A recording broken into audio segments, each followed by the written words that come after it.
Hi I, you caught me. I'm sorry, my hair is still. I just come flying in from the hospital. My dad's in the hospital, and he's struggling with. Well, I won't say what he's struggling with because it's kind of private. But anyhow, he's struggling. So I just wolfed down supper. I got myself an ice cream cone. I said, "Sonny, you can eat this before we get started." And you were wrong. I think I was wrong, son. Is my thing on, son? I had time to put it on. It's got a little green light. It should be on. I'm on. Yeah. You know, if I were looking at this picture and I was saying to myself, "Self, what in the world?" I would say probably woman at the well. But as I was contemplating that, I thought to myself, I don't see anything in that story that's like odd and strange. And most of what we've done this semester, like, the Fat Man, Mm-hmm. Eglon, and all Mm-hmm. that, Naked, Saw last week, it just seemed like that this particular passage didn't fit. And so I'm saying to myself, what in the world? I'm back to what in the world, son. It's not the woman at the well. Oh, it's not? No, it's not. Nope. This week we are talking about David and his mighty men. Oh, I love that. That's actually one of my favorite stories.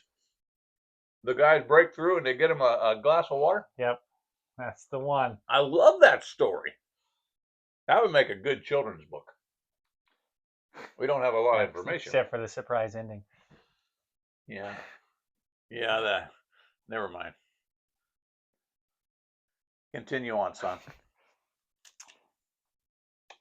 All right, so here's your questions for our SBS students. Look, I don't even have to move my head. Yeah, they're not long this time. I know. It's great. I love that. So if you're one of our SBS students, take a picture of this or whatever you got to do, and there's your questions. And they fill in the blanks as we go through. Yeah, exactly. Make it simple on you people. Simple. Except I don't actually have any fill in the blank questions. Oh, you don't? I don't ever. Oh, well. Maybe I should. Well, that first one, what three cultural problems? That's pretty much your first one each time. Mm-hmm. That's kind of a fill in the blank. That's true. Blank, blank, blank. Three, blank, blank, blank. Well, anyhow. All right, so the story of David's mighty men. H2O. Specifically, three of David's mighty men. We're not going to talk about the whole thing because there's actually several stories that go in here. There's one about this guy that's fighting off an entire army, and he fights so long that he can't open his hands that he's been holding his sword in. It's like it's glued in there. Extension of his arm. Yeah, exactly. For the rest of his life, he just has this long blade that comes out his arm. Mm-hmm. Dad, how did you get that kind of an arm? What did he tell his son? I don't know. I fought so long that the blade just stuck in my hand. Yeah, that makes sense. Because every 3-year-old would understand that one. That's probably what he said. Look, Grandma's watching. She says, Grandma is watching. Oh, yeah, that's how I knew. I can see it right there. Oh. But yeah, so there's various stories of David's mighty men. We're only going to talk about one of them because I think it's the most interesting, or the most odd, I guess. Because the other ones, all of them, I guess, really are stories of the exploits of this group of men that David has. That what's with that? But they're kind of just these stories of these guys being awesome for the sake of telling stories about guys being awesome, right? And I know. It comes at the end of the book.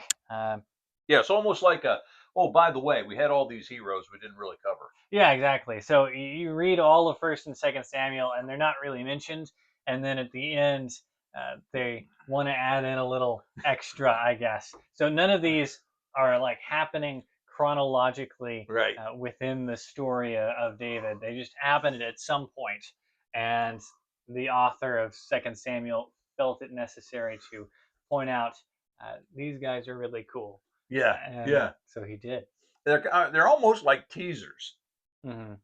except there's no satisfaction Yeah. because you get this, you get this little information, and that's all you get. Hmm. Uh, they're kind of like his. How would you say that? They're kind of like his extra.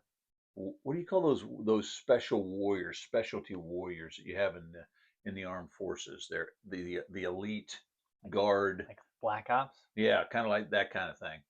You know. Hmm. And the thing. Sorry, I got ice cream cone stuck in my tooth right there. The thing that I've always thought about this story, these stories, though, is it's interesting to me how, like you said, that the author gives us this overview of David's life, which is really cool, and even in that, the stories are really awesome. But and then at the end, we got all this. Whoa, man, I wish we'd have heard about that kind of stuff. A lot of people's lives are kind of sandwiched down or condensed down to a few little spots, and you Hmm. think, oh man, they must have had some kind of exciting life. No, three times in their life they rose to heroic. The rest of their time they were Hmm. pretty much weenies or whatever. But with the story of David and then these mighty men, you almost think that David's kind of waking up every morning and having an adventure. Hmm. You know, Yeah. it's really cool. Yeah.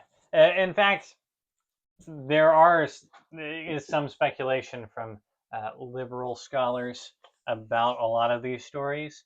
Uh, David and Goliath is the standout example, I guess. But there's kind of speculation on their part of, did David actually do this, or is it uh, just that somebody did it and we're attributing it to David Hmm. uh, for the sake of bolstering David's I've never really his liked street cred. liberals. That's not true. I love all people, but I think liberals can be loony. I think David really did it. Yeah, yeah, I agree. But you do kind of get um, that idea that David must have lived some kind of spectacular life to, Yeah. have. I think David is. I could be wrong about this. I think he's the most uh, talked about character, and not talked about, but he has the most story in the Bible. Uh, so you get other people like Abraham who Right. have several chapters that are covering their lifetime, but David has the most. I could be wrong about that. I'm pretty sure that. That makes sense. I mean, I would think only Jesus would rival him, Mhm. but I could even see where he might have more than Jesus. I mean, if you think about it, all we got with Jesus is the four Gospels, one Mhm. of which really isn't a narrative, and so at least a lot of it's not narrative, Mhm. and so that's kind of an interesting point. Mhm. And of course, Jesus is going to sit on the throne of David. So David must have been some kind of something. Yeah. Yeah. And so I mean, you get all of that idea, and I mean, none of these things are really biographies, Right. I guess. Yeah. I think we kind of think of it that way of like, this is telling like David's story from birth to death, Yeah. or something like that. And I mean, that's not really true at all. No, it's not its There's, intent either. yeah, yeah, exactly. The point of this story is to go in and say, well, really, the author of First and Second Samuel is trying to make a point Right. about the lives of David and Saul and Samuel, and so he's going in and he's saying, let me pull out the stories about these guys that fit with the point that I'm trying to Sure. make. All right, and so uh, it's not written as a history textbook, Right. to say here's everything that David ever did in his life. Much like the Gospels aren't written that way about Jesus. Yeah. And, we tend to think of it that way, but the reality is, uh, as John says at the end of his book, that there's so much that we could have covered that we couldn't possibly fit it all, and so this stuff uh, is not even like the highlights. This is the stuff that you have to know. That's a very good. That's a very well put point when you consider that the Bible was written for a purpose to get us from A to B, Hmm. not necessarily to give us thorough information, like you said, with biographies on characters within the book. I mean, really, even with Jesus, if you think about it, Hmm. there's a lot we'd love to know about Jesus. But like you say, John says, the world could not contain the stories, and Hmm. so what are we missing? You know, Hmm. obviously, it's not necessary for our salvation. That's what we're missing. But how cool will it be when we get to the pearly gates and we say, Lord, I'd just like to hear about some of that stuff that you know, that'll be neat. Hmm. Yeah, and I think we have a habit of thinking of these things as being unimportant because they're Good not point. recorded, Good point. and that's not really accurate, right? Right. I'm sure there are plenty of people that Jesus healed Right. that uh, it's either not recorded or it's recorded as just Jesus healed a lot of people, and it would, I think it would be wrong of us to say, oh, that healing wasn't important because it doesn't get a lot of screen time. Yeah. All right, that's not the point at all. The point is there are certain healings that Jesus performs that are thematically in keeping with the rest of the book. Yeah. And Yeah. so it's not even that there's other parts that aren't important. It's just there's a point that this book is trying to make, and so the authors are picking out whatever fits with that. Yeah. Yeah. And so with this story, we kind of have to say, what is the point Yeah. that the author of Second Samuel is trying to get across with telling the story of David's mighty men? When he only gives us little snippets. Hmm. Why even do that? Yeah, exactly. And so again, you have this idea. This isn't happening chronologically in the story at any point. It's kind of a footnote to the rest of the story, but it's clearly there for a reason. Sure. It's even the way it's presented is uh, after David has already lived his life, and Right. Right. I think he's died at this point. Does he die in Second Samuel? Uh, Well, I don't know. He doesn't give me much heads up. Sorry, But you're right. but I mean, this is like it's almost like in a movie. Whenever you see the guy laying in bed and either dead or he's on his way dying, and you got all these warm fuzzy feelings, and so they're scrolling through scenes of his life, But mhm, in our situation, they're scrolling through also scenes of things that we didn't get to cover in his life, But I don't mhm, want you to miss out on this. This really did happen, and that's how mhm. special this guy is. Yeah, yeah, exactly. And so again, what you see is these stories are snapshots of smaller parts of this larger story of David's Right. life, right? And they're stories that don't fit into the larger narrative, Hmm. but they do fit thematically.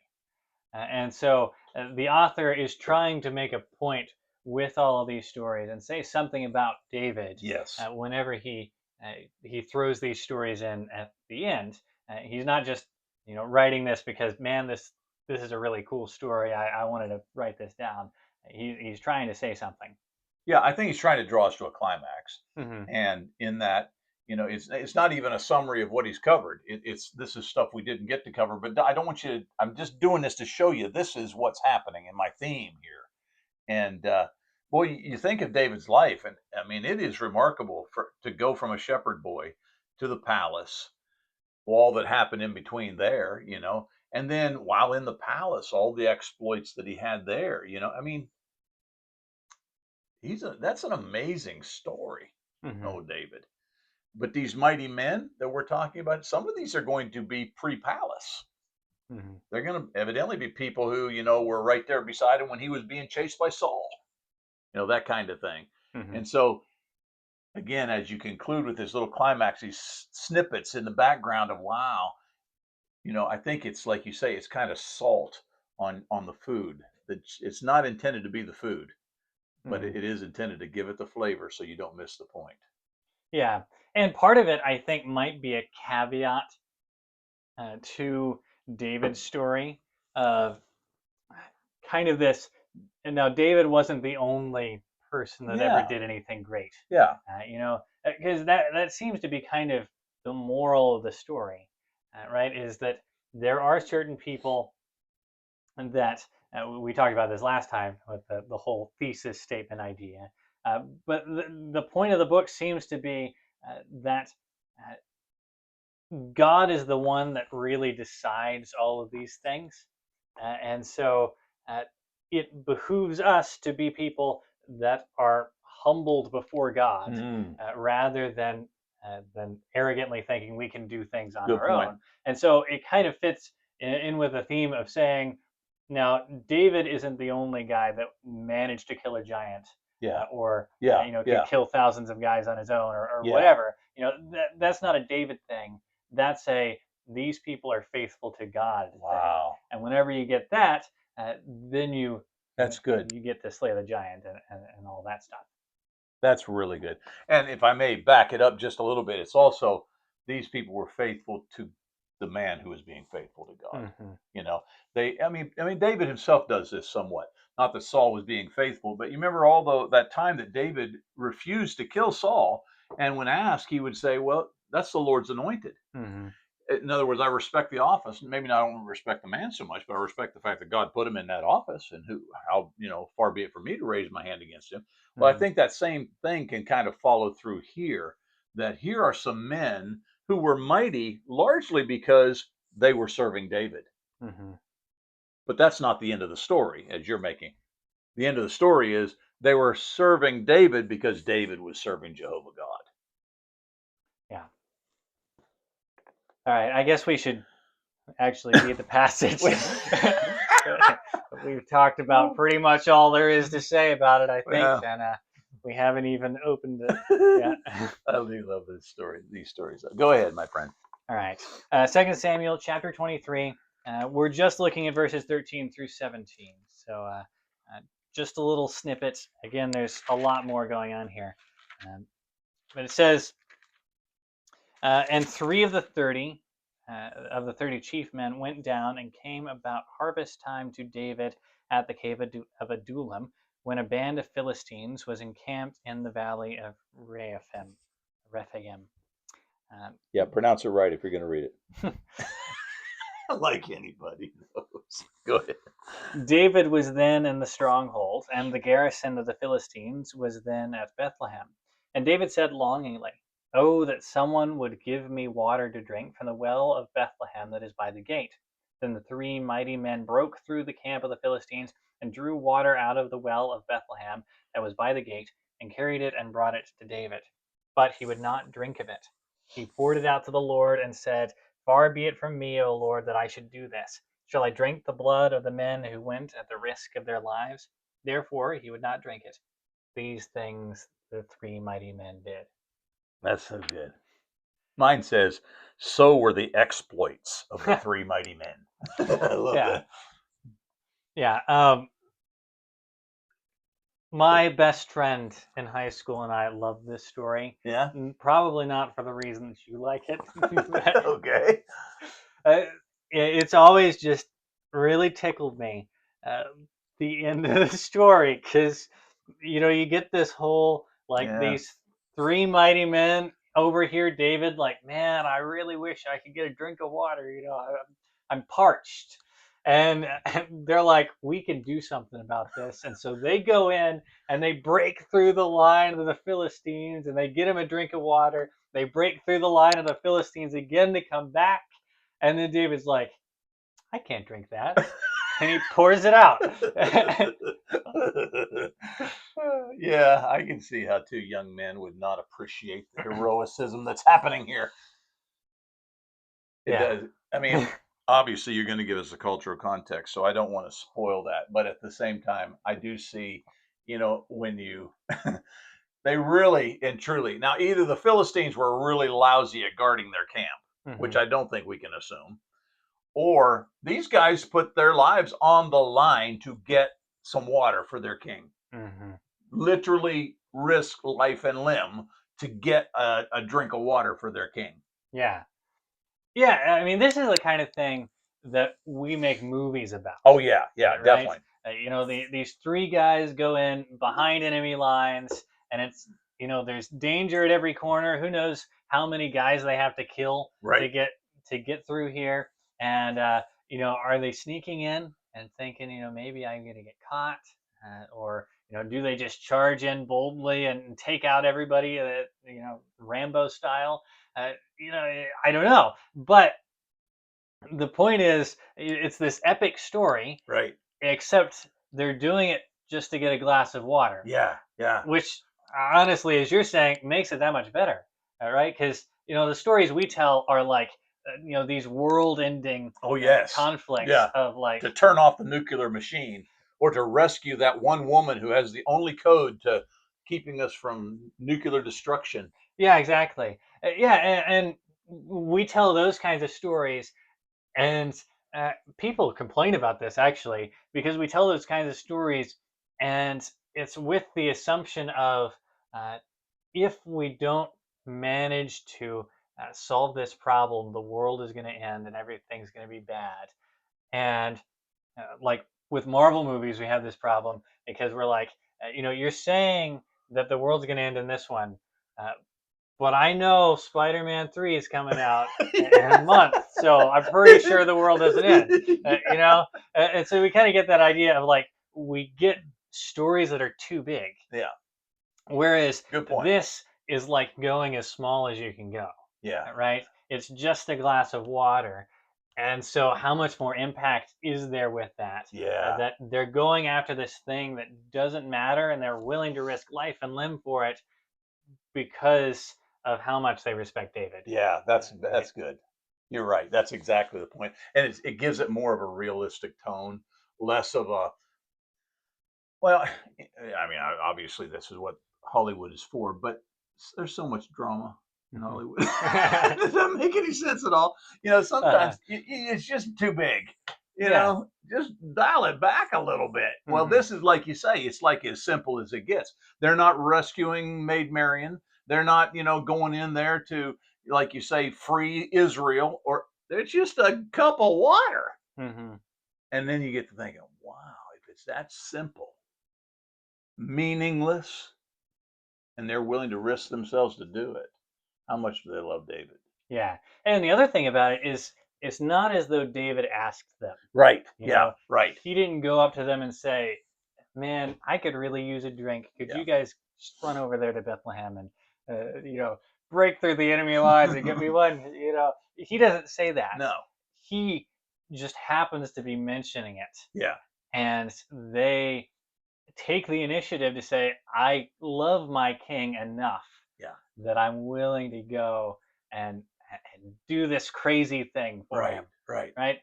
And before we get into my actual things that I prepared for this lesson, I mean, imagine if we had that relationship with God, Oh all right? wow. That we look at God and we say, whatever it is, Yeah. you ask me to get you a cup of water, and I'm going to do it.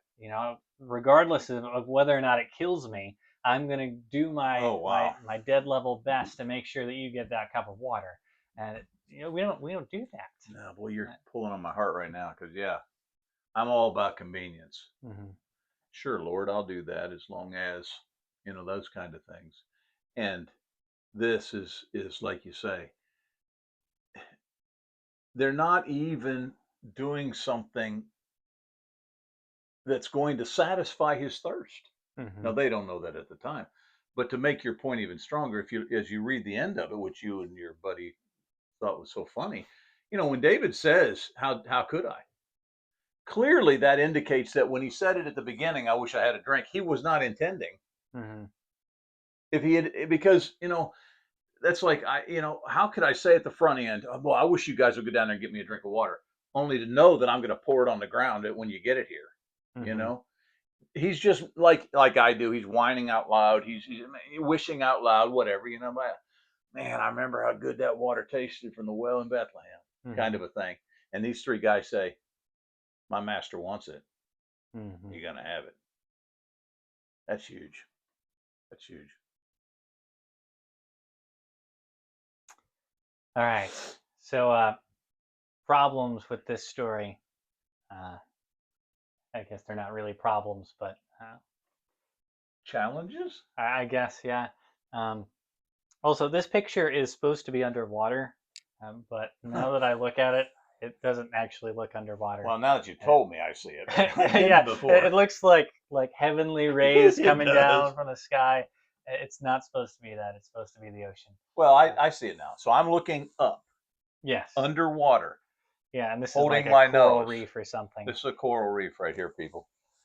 Yeah, that's why there's like floating things Oh, here. It's not that's true. I just think there might fish even be a. flying past some trees. Yeah. Okay. Yeah, Thank you for telling me. you're welcome. All right, so problems. Problem one: what exactly were the Mighty Men? Uh, why did they exist? And what's going on in this story? And the whole chapter, really, or at least the last half of the chapter. Yeah, David definitely dies before this because he dies at the beginning of the chapter. Because Well, I'm glad you figured that out. yeah, sorry, but yeah, chapter 23. The beginning is David's last words. Oh yeah, these are the last words of David. That's like the first line of first verse. Yeah, Yeah, yeah. yeah, Sorry, yeah. slipping. Anyway, so we have this question of what exactly are the mighty men, because we have half of this chapter is about their exploits, Right. but what is actually going on here? Why does David even have this elite fighting force of guys? Right. Um, Number two is, how are the mighty men able to do this? I had three guys against uh, this whole blockade of Philistines. Uh, doesn't seem like very good odds, but it works. So how does it work? And then number three, why didn't David drink the water? The thing that my friend and I really got out of this Really story. bothered you, didn't it? Yes, it seemed very disrespectful at the time for David to be like, I mean, the way we're taught is very much, if somebody does something nice for you, you better uh, not only appreciate it, because David clearly does appreciate it, but you have to show your appreciation by doing the thing that they, Yeah. somebody gives you a meal, you show your appreciation by eating the entire thing. Yeah. You treasure it, Yeah, exactly. and dumping it on the ground doesn't seem like treasuring. Yeah, yeah. I guess I can see how you would feel that way back then, but I'm Yes. hoping you've grown up since then. I was very young. Very young. All right, so what exactly are the Mighty Men? What are they, son? Well, they're an elite fighting force. They're mighty. They're mighty, and they're men. And they are male. And they're David's mighty men. Oh, so that's a good point. He has some claim on them. He has some claim, but they clearly are elite. And how? Maybe to go along with your question is, how did they get to be elite? Mm-hmm. And you read what we don't. I mean, we got here, but I guess we're not going to read it. And you begin to see that they became elite because they did some pretty elitist stuff as far as warriors are concerned. Yeah, and you kind of have a question, I think, in there with this chapter of, is this a list of things that they did after they became mighty men, or is this like their origin story? Yeah, that's a good point. These guys distinguished themselves by doing this. This guy killed a giant, and David was like, I could use you in my army. Yeah. Does it ever tell us? I don't think so. Yeah, I always kind of had the reverse idea that they're fighting alongside David, and then all of a sudden I've killed 1,000 men, and David says, "Well, you deserve some commendation, and so now you can be part of my elite group." I've always taken it that way. But you're right. Maybe it was the opposite. Maybe they were already, in the armed forces, and yeah, and I mean, I think clearly they were already a part of whatever army. Sure. David. Yeah, that's good. Right. So it's not like he saw this guy fighting and he was like, I'm going to recruit that guy. Yeah. At most it was, I'm going to promote you Yeah. because I recognize talent when I see it. Right. Although there are a couple of guys like Uriah, the Hittite, that aren't Jewish.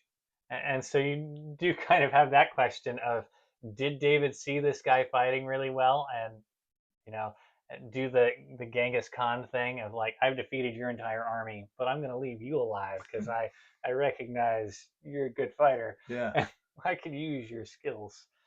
You know. I think too, though, one of the qualities that I see in the little snippets that we get is an element of loyalty, Hmm. and it certainly applies to this story that we're talking Yeah. about. I'm wondering if that might be some of what David saw. It's not just that that you've got good skills on the battlefield, but that you're clearly a loyal person, Hmm. and that ties us back to God, because those are the skills God's looking for. Yeah. If you're a loyal person to my people, then you're going to be blessed. And it don't matter if you're a country boy that's herding sheep. I can do great things with you, Hmm. but you got to have a good heart. Yeah. Yeah. And that, I mean, that seems to be the point of all of this.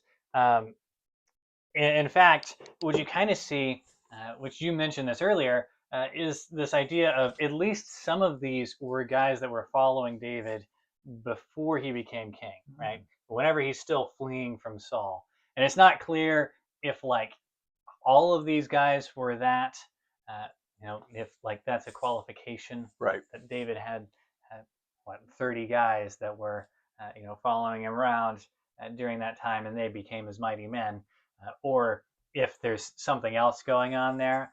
But you definitely have this idea that at least some of them are people that have been following David since the beginning, Right. and so definitely you have this loyalty concept. Uh, Yeah. And there's probably even some of these guys who are questioning David. mhm. Why don't you kill Saul? Hmm. And I don't think David keeps him around because, oh, good, you love me more than Saul, as much as he's trying. He believes that these guys are going to be loyal to who they follow. And if some of them are, like you say, running around the countryside trying to avoid getting killed by Saul, then that kind of makes them renegades. Hmm. They're as guilty, if you will, as David is, or at least in Saul's mind. Hmm. That kind of a thing. So they're kind of traitors of the state as far as Saul is concerned. And I think David looks at that and he says, "Wow, you guys have stuck through with me through all of this hiding in caves and all of those kind of." So if some of these were those men, and I think they probably were, then you can see how that would also help them rise in the ranks of David's army. Hmm. Um, yeah. You also have this interesting idea from Second Samuel 24. So Which is the not very next, this. no, the very next chapter. Yeah, that is a census that I thought looked cool. It's actually a Buckingham Palace. So It has nothing to do with it. no, But but I thought it looked kind of cool, so I so put we're it gonna up have there. it. Just Yeah, just don't worry about it. Just pay it's attention. this is that's not biblical. The rest is. Um, but yeah, so Second Samuel 24, it's a census. That's why The census. Buckingham Palace. Okay. Yeah. Um, so this is verses 1 through 4, and then verse 9. It says, "Again the anger of the Lord was kindled against Israel, and he incited David against them, saying, 'Go, number Israel and Judah.' So the king said to Joab, the commander of the army, who was with him, 'Go through all the tribes of Israel, from Dan to Beersheba, and number the people, that I may know the number of the people.' But Joab said to the king, 'My lord, uh, no, may the Lord your God add to the people 100 times as many as they are, while the eyes of my lord the king still see it. But why does my lord the king delight in this thing?'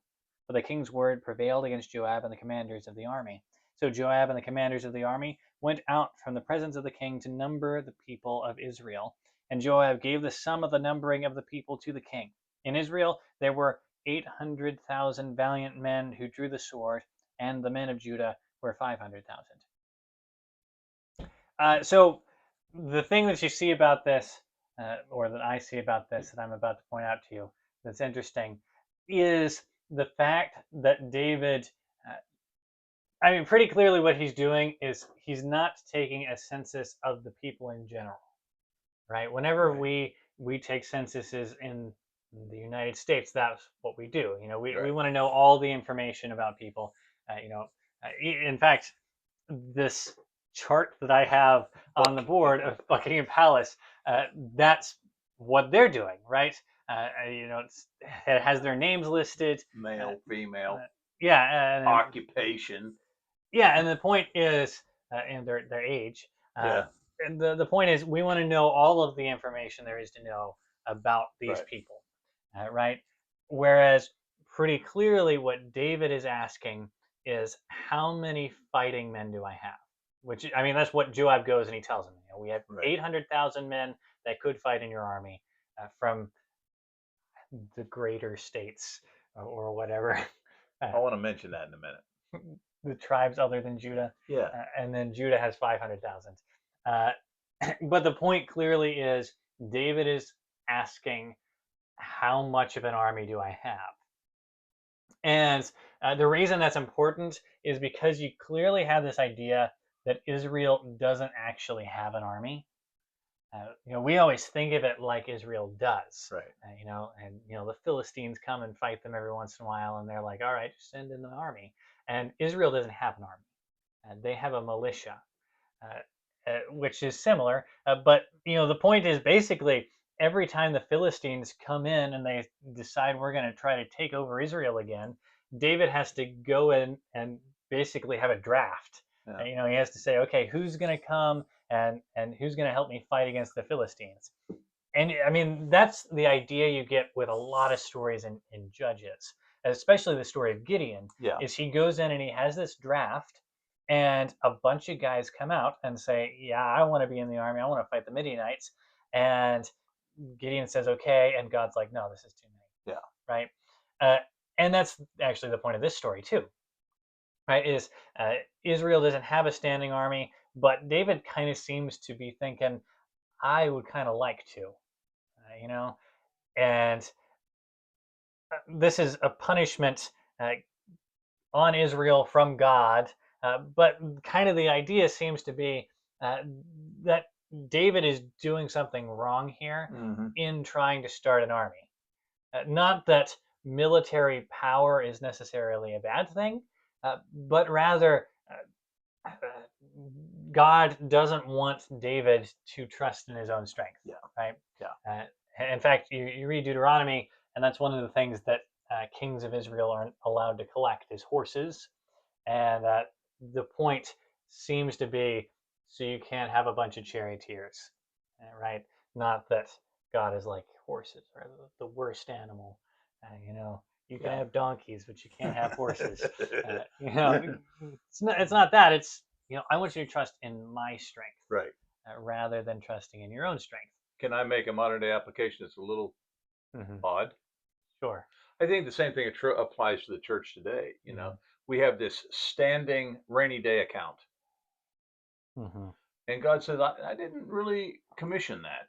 In fact, if you read the New Testament, it seems like there is never a collection that happens unless there is already a need. They didn't have this money for the just in case. The folks in Judea, famine, whatever, and so he's collecting money to take down. There was always a need. Same thing, early in the chapters of Acts, where there was a need, so they gave their stuff. And I'm wondering if the church shouldn't learn that lesson today. We have hoarded a lot of stuff and money for the just in case. And beyond that, we've hoarded a lot of stuff and money for the convenience of the moment. And I think you're right. I think that God is saying, don't collect that stuff. Instead, trust in me that in the moment of the burnout, one of your families is really struggling, you're going to have the funds. Come to me in prayer, and I will make sure, instead of hoarding money, putting it in a savings account as so many elderships do. Yeah. And that wouldn't even have to change much of how we operate in the church, I don't think. I agree. You mentioned the idea of they didn't take up collections unless there's a need. But at the same time, in the age that we live, there's always a need. Yeah. And not that there wasn't always a need then, but they're so much more disconnected from each other that there could be a need down the road and they have no idea. And so you don't take up a collection because you don't know the needs.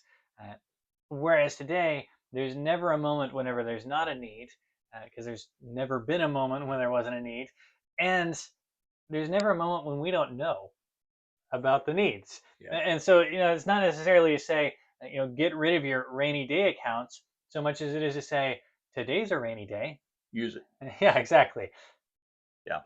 And I think that, you just think about how we have, back to your story here, counting the troops so that I can take confidence in the fact that I've got enough troops to defend Hmm. my country. Maybe count the number of people on their knees who are actually, in passionate service to God, so that you know that when I have a need, these folks are going to summon God, and God is going to say, "You're my people. I'm right there beside you." Hmm. And I think you're right. I think that's the point. And I'm wondering again, the modern day church today. We got our church buildings, so we know we're always going to have that. And by the way, we have a tornado or whatever, we go to the church house. We all just assemble at the church house. We've got in our rainy day accounts and all of the, whatever it may be. We don't trust in God much. Hmm. And we certainly in America today do not sacrifice. We have no clue what it means to sacrifice in the church today, generally speaking. Uh, we give out of convenience rather than a real need. But I'm way off topic. You're getting me on one of my soapboxes. So let's bring us back to what you're saying here. I think you're right. Here in chapter 24, David's counting his folks because here he is trying to find his confidence in numbers Hmm. rather than in God. Yeah, yeah, exactly. And so, kind of what you see from all of this, I'm bringing it all back around to the lesser important point, but the one that actually ties in with the story is David's mighty men seem to be kind of David's only actual organized Hmm. military force, Hmm. right? And so we think of them as Yeah. being like the most elite group, like the Black Ops unit Right. or the Green Berets or Yeah. whatever. Uh, and I think the reality is they're just kind of the whole army, and there's like 30 guys, Yeah. and that's David's standing army. And then you've got everybody else. It's like, all these farmers that will call in every once in a while because, those Philistines are acting up again. Yeah. Uh, you I know, think you're right. uh, but yeah, so you kind of get this idea. That's probably what the mighty men actually uh, were. But now that you've said that, they were mighty. Yeah. Even though there's only 30 of them, they were pretty impressive Hmm. guys. Now, is that because they're the whole standing army and they had to do it anyhow? I don't know. Probably not. But that's a very good point. So when David looks around at who can I really count on? It's going to be these 30 guys. Hmm. And then can they make sure they get off into the farmers' fields and make sure that they bring all the rest of the guys together at times of need? Hopefully. Hmm. I know I got 30. Yeah. Yeah. And that's a pretty good segue into the second issue. Well, thank you. I worked on it all afternoon. You're welcome. But problem number two is, how are the mighty men even able to do this? Uh, you know, Yes, what's going on with this story of there's some pretty incredible stats. yeah, exactly. And again, we're not, I think, supposed to assume that these are just really impressive guys, right? We've mentioned, you know special forces and black ops and that kind of thing several times, and I mean, that's kind of what these guys are. Uh, but at the same time, it's not what these guys are at all. I agree. All right, these I don't think are the guys that have the most training uh, or the most talent necessarily, so much as these are, as we pointed out, these are the guys that are most loyal to David and to God. Yeah, All right, and these are the faithful ones. yeah, And so David, he picks these guys to be his mighty men because they're the ones that they get the job done yeah. because of their faithfulness. So this is Joshua chapter 23, verses 8 through 11. It's interesting because it really parallels a lot of the stories that we have about the mighty men. So Joshua is giving his farewell address to uh, the people of Israel. He's about to die and won't be their leader anymore. And this is the same context as Joshua making that statement that we put up in our household. As Uh, for me and my yeah, house, yeah. As for me and my house, we will serve the Lord. And you see that in the pretty much every Christian's living room. It's hung up right If there you're on a the Christian, you're supposed to have it. wall. Apparently. Yes, it's got to be cross-stitched on your wall Yeah, somewhere. it's a little bit like being Catholic and having a cross hanging on the wall, Correct. or being a Canadian schoolroom and having a picture of Queen Elizabeth. I didn't know that one, but I guess so. Yeah, Yeah. I guess they have the new King of England now. Not Yeah, it wouldn't be Queen Queen Elizabeth. Elizabeth. She's deceased. Yes. Anyway, so you have this concept. He's giving that speech, the famous one, and this is a less famous part of that speech. Okay. Um, he's same idea, right? It's same thing that he's been saying, or the thing that we'd have cross stitched on our walls. This is the same idea that he's getting at with that, but he can kind of continues that idea on. He says, "But you shall cling to the Lord your God, just as you have done to this day. For the Lord has driven out before you great and strong nations, and as for you, no man has been able to stand before you to this day.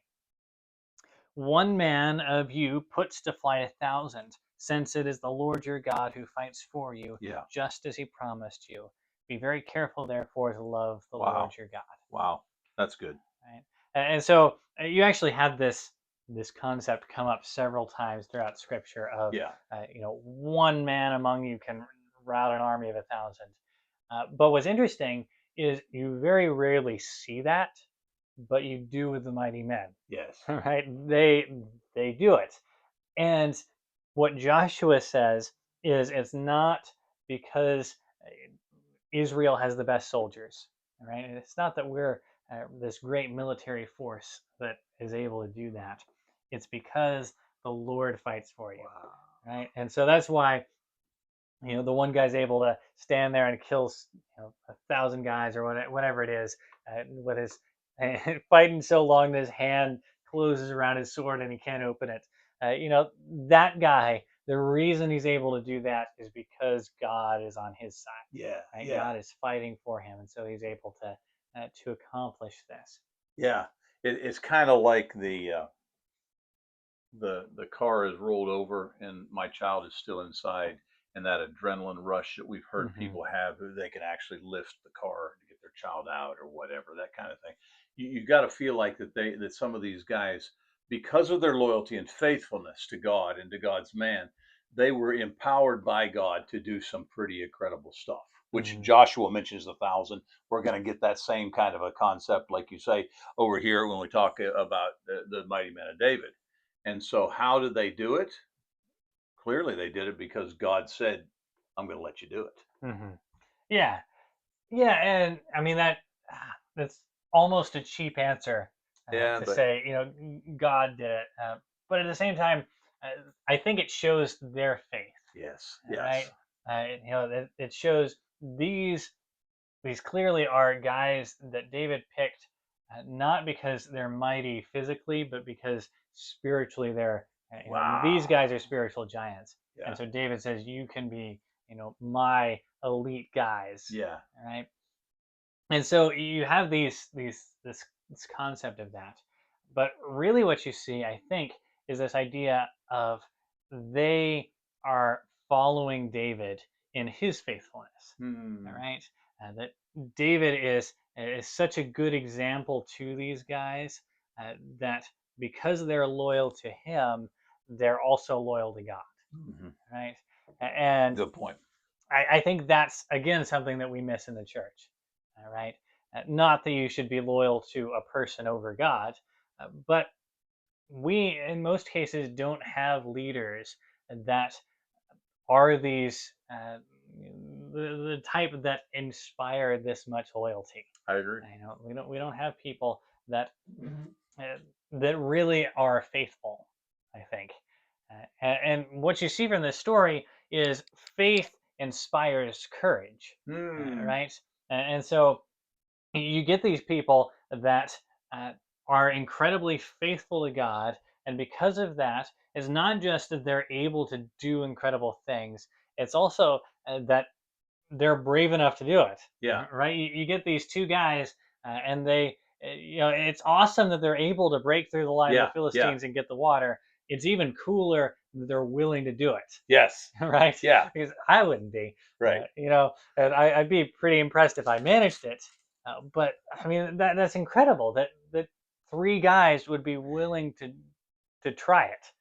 And it would, I suppose, but would the story even lessen if they didn't make it back? Hmm. I mean, clearly it would lessen because we wouldn't have the David thing at the end, but you'd still be, wow, Yeah, these guys were willing to do that for their king?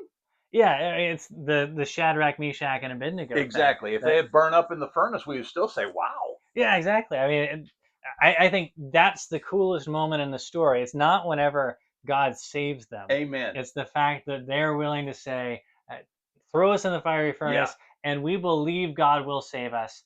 But even if He doesn't, we're not bowing down to your No, idol." we're still going to be Right? faithful. And so, I mean, that's what faith really is. Yeah. Yeah. Is faith is uh, it's courage, Yeah. right? Yeah. And I think we don't have enough people in the church today that are faithful. And because we don't have faithful people, we don't have courage. Yeah. And don't you think that courage almost demands risk? Hmm. And I think that's part of our problem in the church today is that we've got a lot of leaders in the church today who are not willing to take any risk. We are all about keeping status quo, or we're all about, don't rock the boat. We're all about, things that would keep us comfortable. But when's the last time you saw a preacher who was willing to get in the pulpit and preach with power, knowing that this sermon's probably going to get me fired? Hmm. Most of our preachers are every Sunday, they're just tasting every word to make sure that they don't offend blue-haired lady over here or grumpy old man over there or the elder who's being critical, in the back. And instead of just being these mighty men, being a risk taker like a David. Obviously, we ought not throw God's will out the back window, but at the same time, I've often wondered in my lifetime. I've had some heroes of the faith, but Hmm. they're dead and gone. I got to be honest with you. I cannot think.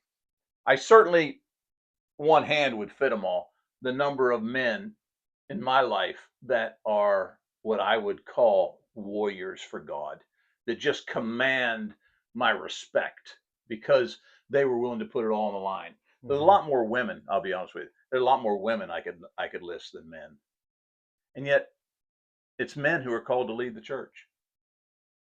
I really do. I struggle. Who are the heroes of our fellowship today? Hmm. Name me a name. And if you can name that name, then tell me why they are a hero. They're just almost non existent because we, in the past, have had men who are willing to get out there and put it all on the line. They would debate, they would sacrifice their family's well being to go to a far off place, all those kind of, but we don't have a lot of those folks anymore. Hmm. But I think you're right. These mighty men were mighty because they were loyal to God's man who was loyal to God. Yeah, yeah. And I think part of our problem is not just that we don't have heroes, it's that we are people that select our own leaders and we have a habit of choosing poorly. All Wow, right. Uh, that's a good point. I heard a story just recently about a guy who is a youth minister at some congregation. I don't know any of the details, uh, but this guy is working with his youth group, and he discovers in this youth group that there's some struggles going on with various things, and so he feels the need to confess some of his own struggles that he's having. And on my part, I kind of say, what courage Yeah, that guy had to say, I I'm gonna confess my sins. yeah, I have yeah. struggles with these things. And first thing they do is they fire him. All right. And that promotes my friends at college to say, I guess I need to be the kind of person that keeps all of those things close. Yeah, Maybe I'll confess to, like, my really close friends, but I'm not going to be the type yeah, to ever tell the church yeah, what my problems is because I don't want to get fired. yeah. In ministry, you've got to look perfect. Yeah, exactly.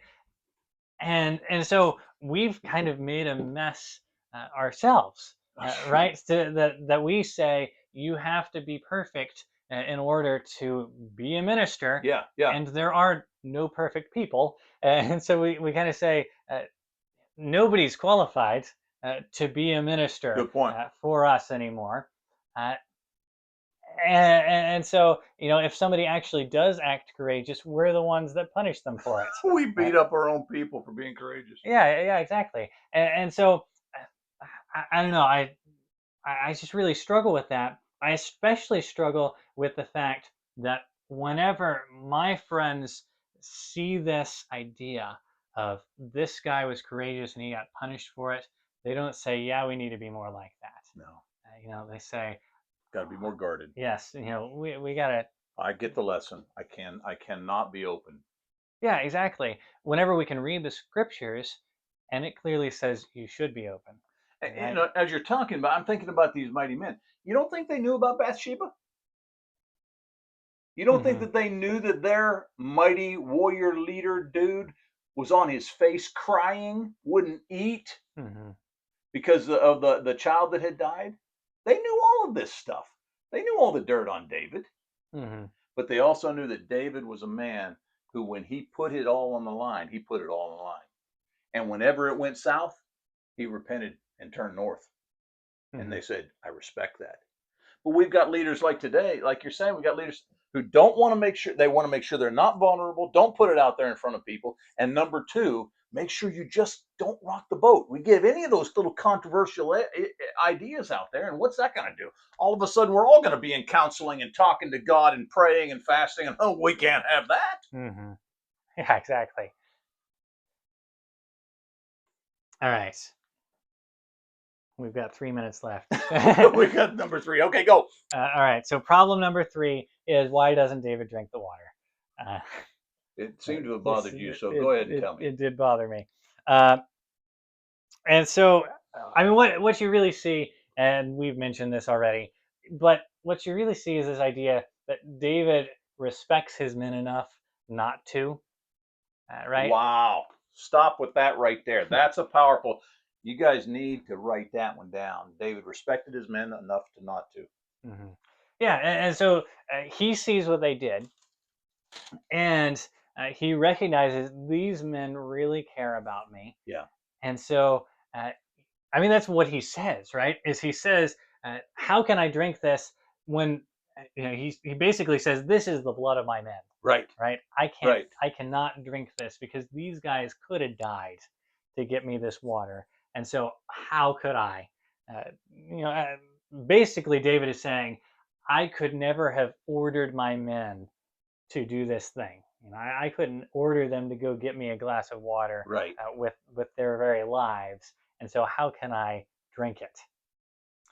And what's interesting is this is in direct contrast to David's character in an earlier story, not necessarily chronologically, but in the order of the book, uh, 2 Samuel 11, right? The whole Bathsheba thing that Okay. we just talked about. You have this idea that in our story, David is this man of character Right. who says, I am not willing to sacrifice my own men for my personal gain, right? Uh, but he is willing to do it by the end of the story, Yeah. or during a different story, rather. Yeah. When Uh, you get to Bathsheba, and he's willing to sacrifice Uriah so that he can have his personal pleasure with Bathsheba, or mhm. really so he can cover up what he's already done. Yeah, yeah, and so yeah. So 2 Samuel 11:14 through 18. In the morning, David wrote a letter to Joab and sent it by the hand of Uriah. By the way, Uriah the Hittite is one of David's mighty men. I think I already mentioned that. Uh, but it's not like Uriah is just some guy. All right, he's not just a Right. soldier in David's army. This is he's an important soldier.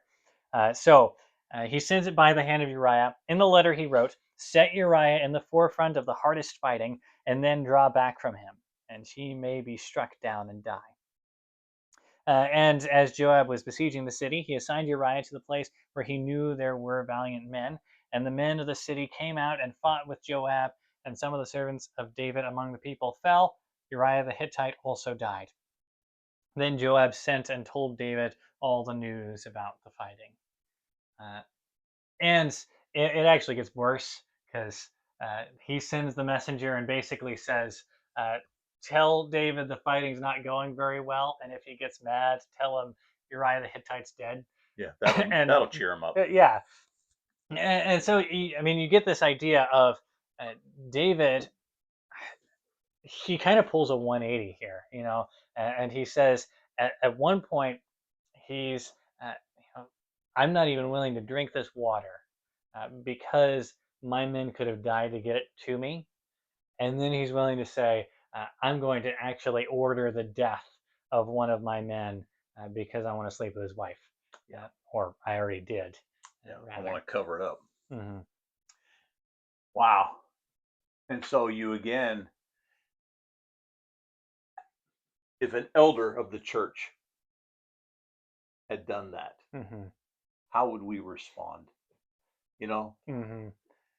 And yet at the same time, if an elder of the church had done that, but his general character is so strong, would we give him an opportunity to repent?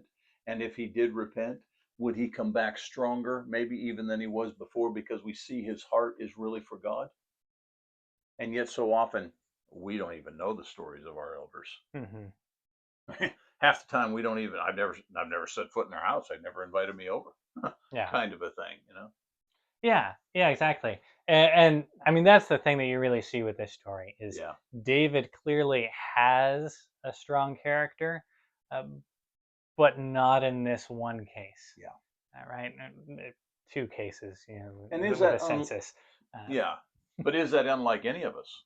Mm-hmm, I mean, the whole idea of having a skeleton in your closet, mm-hmm. everybody, Yeah. and so what do you do with that? There's just some folks who are more clever at hiding their skeletons throughout their entire life, and so we put them to rest saying that he was a perfect. No, he wasn't. Mm-hmm. I won't use the word, but my Granny Linhart, who's a saint and is with the Lord, I know it today. But I remember her losing her temper and using a word that just shocked me. Like, you got to be kidding! That came out of the mouth of Granny Linhart. Yeah. How in the world? It can't be. But that's the point. And I think the bigger point is those who hide it never really repent of it. Mm-hmm. But those who are willing to go the distance of repentance, it's going to eventually come out, and they're going to have to deal with the consequences of it. Mm-hmm. Yeah. Yeah. And so I guess that's a lot of my problem with uh, the way that we handle uh, sin in ministry. Hmm. Is it's not that I think necessarily that a person that sins in certain ways shouldn't be fired. Sure. Uh, you know, Sure. particularly if they're embezzling money, stealing from the church, or they're doing something that could be potentially harmful to somebody else. Sure. Uh, is not that I'm saying that person shouldn't be fired. What I am saying is that I think it sets a dangerous precedent for us to say, uh, because a person has sin in their life, they should be fired, first of all. And for us to say, I'm going to hide whatever sin I have because I think I might get fired. Yes. And so we set up all young men from this point on to make sure that they hide everything, Yeah. which festers and causes you not to have a support group. And in that not support group, you're going to burn out, et cetera, et cetera, et cetera. I had a guy Mm-hmm. just this past week that I was talking to. He was a faithful minister of the Lord, and he had an affair. Mm-hmm. And he said, it has completely ruined not just my ministry, it's ruined my life. He said, I can't go to any congregations, but they look out the side of their eye and they plant a point and they whisper and they say, you know who that guy is? He's got the big Mm-hmm. D on his chest. That tends to be the way we do things rather than looking for the heart and saying, but is he repentant? And Mm-hmm. I don't think that we provide in the church today, at least we don't provide it very well. We don't provide a way back. Yeah. which is, if you think about it, the whole story of Scripture, the Yeah. way back. Yeah, I mean it is. That's the point. And we have these questions of uh, like can you know that you're saved, Hmm. and can you lose your salvation? Right. And I mean, I would say yes. I think you can lose your salvation, but I think everyone has to acknowledge. Uh, I don't know about everyone, but pretty much everybody would acknowledge this idea that uh, I still am sinful. Sure. You know, even after salvation, there's not a point wherever I decided, okay, yeah, now I'm perfect. Right. And so you kind of have this idea of eh, losing your salvation isn't about sinning Hmm. necessarily. It's about choosing to not be a Christian anymore, Yes. right? And so it's odd that we would say this person sinned, and so now we're going to ostracize them, especially if it's a one-time thing. Hmm. This guy one time had an affair, and so now we're going to say, okay, you're not allowed back here anymore. Right. We can never trust you again because of this thing that you did. Obviously, that's not something a person should ever do. But at the same time, the whole story of Scripture is about forgiveness and reconciliation, and we don't model those things in the church, and that's our job, Yeah. is to model those things and say, we're living out the gospel so that those in the world can see us living it out and say, I want that. Yeah. And whenever we don't, they don't. Yeah. Yeah. I want to be part of a family that doesn't empower my sin, but if I do sin, they're going to be there to help lift me back up. Hmm. I want to be part of that. But what we tend to do is we tend to empower the sin by being quiet about it, sweeping it under the rug, whatever it may be. And Hmm. then if for some reason it gets blown up and everybody gets to know about it, then we're going to push them out. Yeah. And so we take those two extremes rather than understand that life is life. One of the odd things, I don't know about odd, but true things about First John, where it talks about eternal security. First John chapter 1, verses 8, 9, and 10 specifically says that one of the prerequisites to knowing whether or not you're saved is admitting that you are continuing to sin. Hmm. Don't you find that interesting? And yet that's the one thing that we want from our leaders in the church. Don't admit that you're continuing to sin. And yet John would say that's really the evidence that you're on the right journey. Hmm. Yeah, yeah, and so we try to blend those two things by saying, okay, you can get up in the pulpit and say, yeah, I sin this week, I sin every day, but don't get specific, No, don't right? dare. Right, and so I mean, I get the idea that there's probably a place for that, that uh, if you're going to admit any kind of sexual sin or something like that, a men's group is probably a better place to do it than in Sure. front of the whole congregation. I get that idea, but how often do we encourage our leaders to do that? How often do we put them in a position where they could do that? Not very often. Yeah. Uh, and yeah, so back to the story of David's mighty men. Uh, we're pretty over. We're over time, but we've covered these mighty men. Yeah. So the last thing here, why does David pour this out? Uh, First of all, we have this idea of David is showing this character that he has, that he seems to have typically had, but not in every instance. Right. All right. But going back to that idea of this character that David has, it's interesting what he does with the water. Right? It's not like David just says, "Oh, I can't drink that," and he doesn't. Yeah. There's David. mud in that. I'm not drinking that. Yeah, exactly. And David doesn't do that. David specifically pours it out as a drink offering to God, To God. right? And we have other instances of drink offerings. They're listed in the law as like a viable way of honoring God. Right. There's specific sacrifices that you could make that would like be a burnt offering, plus you would make a drink offering with it. And so you had that idea. You also have in the New Testament Paul talks at least twice about this idea of him offering up his life as a drink offering to God. 2 Timothy 4:6-7 says, I am already being poured out as a drink offering, and the time of my departure has come. I have fought the good fight. I have finished the race. I have kept the faith. Right? And so you get this idea that drink offerings are something we don't talk about, Right. but they were a big deal. Yes. Right? And so what we see here is David gets something from these men that he recognizes is spectacular, right? And he respects them, and he respects the thing that they just did so much that the first thing he does is really the only important thing that you could do with anything, right? He pours it out to God. Yeah. Yeah. That's so good. And when you put that all together, you begin to see again, like you say, the character of David. Certainly, he had his hiccups. I get that, but man, how does he get the title "A Man After God's Own Heart"? It's not because he's perfect. Yeah. But he evidently had. You just see with stuff like that, a man who was really thoughtful. I mean, you can read that in the Psalms and that kind of thing too. But he just really thought about things, and he tried to be intentional in the way he approached things. And back to your point about the drink offering, if it was so important, not necessarily common, but something that everybody knew about, the mighty men were not offended when he did that. In fact, they probably were touched with one more illustration of David showing what's really important here. Because remember, the mighty men are serving David because David is serving God. Yeah. And David made sure they saw that. Yeah, exactly. And so I think kind of the conclusion we come to is that the best thing you can do with your gifts is give them to God. Ouch. Right? Yes. And so whenever you're given something, if something is really valuable to you, we have this saying, if you love something, let it go.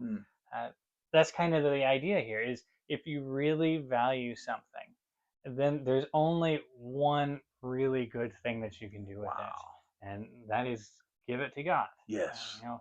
Whatever that may be. If it's money that you really value, then give that up. If it's your time, then be willing to give that up. But whatever it is, this thing you really value and you treasure that most, that's something that God can use and will use if you're willing to give it up for Him. Yeah, and it's the ultimate honor of that thing, if you think about it. I mean, can you bestow a greater honor than saying, this is for God? Yes, yeah, exactly. And what David is essentially saying in this instance is this water is the very lives of my men. Yeah. Right? And I'm going to honor them by dedicating them to God. Yeah. Right? Yeah.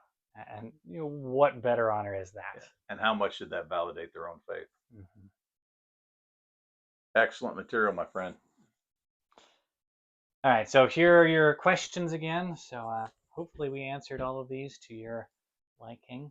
Probably more information than you desired. Yeah. Probably should have made this a two-parter because, man, I love this story, these stories. Yeah, you would think we covered like 4 or 5 verses. Yeah, I know. And we talked for over an hour. It's so good. All right. Don't forget to keep in touch with us. We're on Instagram at RestorationCast, and we're online. You can visit our website, sunnychilds.com or restorationschoolofbiblicalstudies.com, and follow us on Instagram, or not Instagram, on Spotify, and we have all of our old episodes on there. This one will be going up sometime this week, and so you can see everything that we've put together so far. All right. We'll talk with you next week. Goodbye.